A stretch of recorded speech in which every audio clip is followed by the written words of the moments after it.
I think let's start the proceedings with our first batsman, Piyush Gupta, CEO of DBS Bank.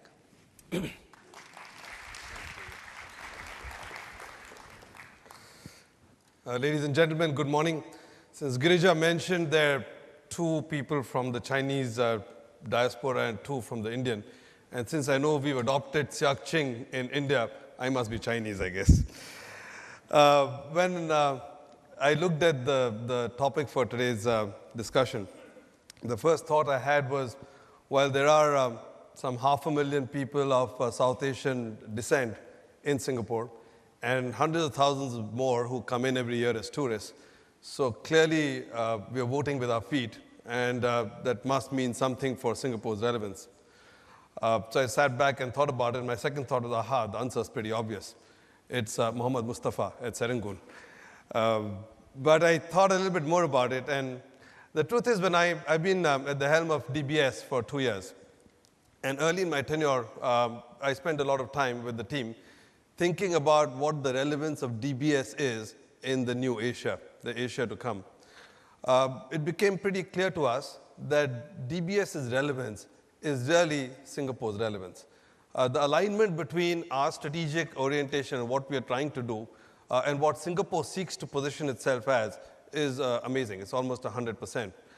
India today is our third largest business in the group, right after Singapore and Hong Kong. It's about 7-8% of the group, and very fast growing. We have not spread out our wings to other countries in South Asia yet, but the truth is that our positioning and our relevance to the Indian customer base, and frankly to the North Asian customer base, is tightly and intricately linked to our role and presence in Singapore. And so as I put together an agenda for this discussion, I really thought a lot about what our own thinking had been 2 years ago, 18 months ago, and used that to leverage, use those thoughts to leverage my comments. And so that's what I'm going to talk about. One, Singapore, a gateway and a regional hub.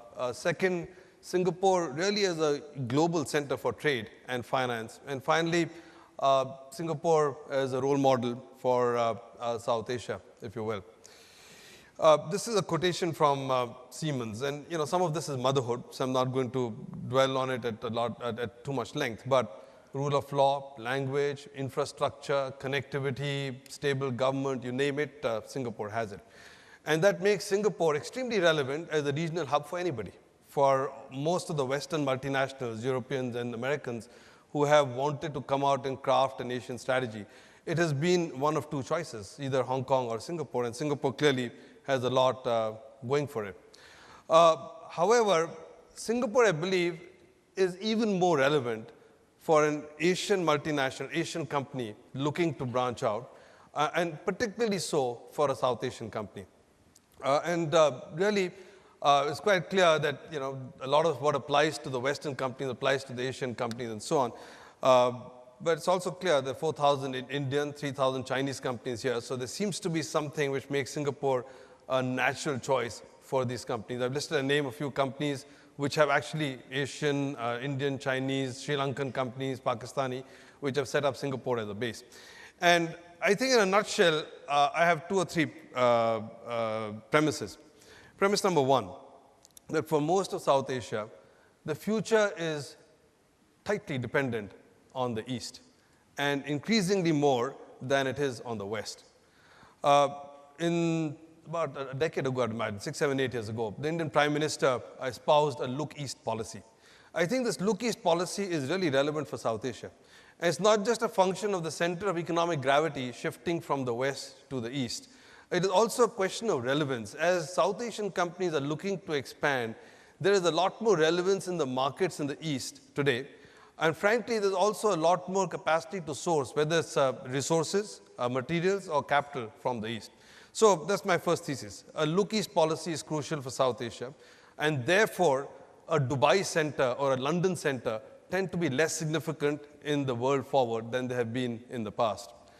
My second thesis is that if you want to think about a Look East policy, do you need a hub?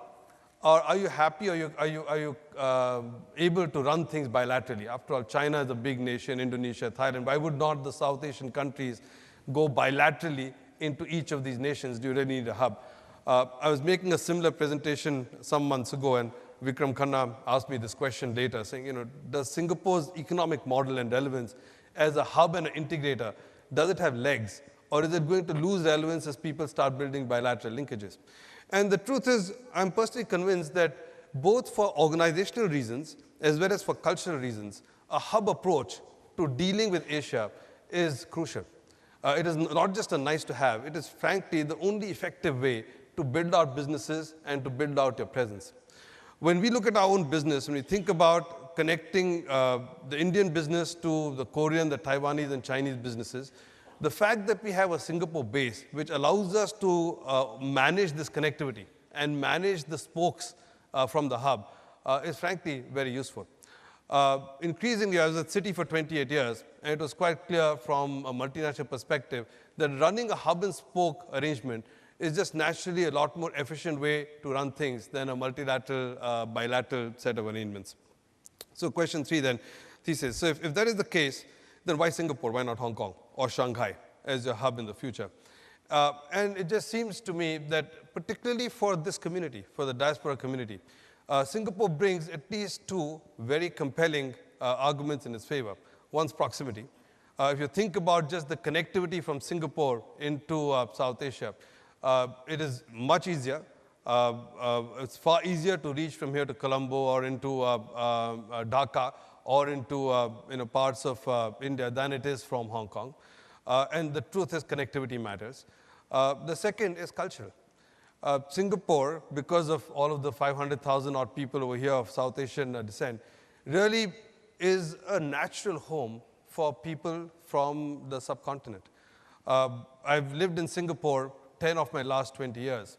And the truth is, culturally, it is just not alien, whether it's Bollywood, whether it's spices in Serangoon Road, whether it is being able to understand the history, the geography, the culture. And in my view, notwithstanding Facebook and notwithstanding technology, the cultural connectivity is a really big advantage in Singapore's favor when you think about an East Asia hub. The second big thing I think Singapore has, apart from being a gateway for South Asia into the East, is this whole issue of being an honest broker. And I think there are 2 nuances to this which are both equally important. One, Mr. Chowdhury yesterday in his speech was quite eloquent about the fact that the South Asian community and the SAARC process has been less than successful. That is indeed the case. I believe some of the ancient, maybe last 20, 30 years, issues between India and Pakistan, India and Nepal, the Bangladesh border, the Tamil Tigers issue with Sri Lanka are quite contentious. It is probably easier for all of the countries in the diaspora to find a neutral common meeting ground here in Singapore than it is in any of the South Asian countries themselves. Now, that's an important statement. But to me, the relevance of this particular diaspora conference, therefore, cannot be underestimated. It is a natural place for South Asian communities to come together, to be honest, and to be able to deal with each other in a way that is a little more difficult when they try to do it bilaterally within themselves. The other angle to this honest broker thing to me is the China angle. The reality, the geopolitical reality of our day is that post-1962, the India-China relationships, while getting better, have always had an overhang. That is not something you can run away from. And frankly, the cultural disconnects, or disconnects are not the right word, but they're clearly the Chinese and the Indian, while there's a lot of cultural similarities, there are also a lot of cultural dissimilarities. In my view, being an important conduit for connecting up China and India in an honest broker sense is a really critical role for Singapore to play. If you think about the huge amounts of investment requirements in India going forward, and you think at the other end of the huge surpluses in China, you would imagine that that's a marriage made in heaven. In reality, to accept Chinese investment in Indian infrastructure build or project finance in India will never be easy, at least not in the short, medium term. But the same investment, if it comes to Singapore, gets couched and identified through a Singapore joint venture or a Singapore company, suddenly becomes kosher.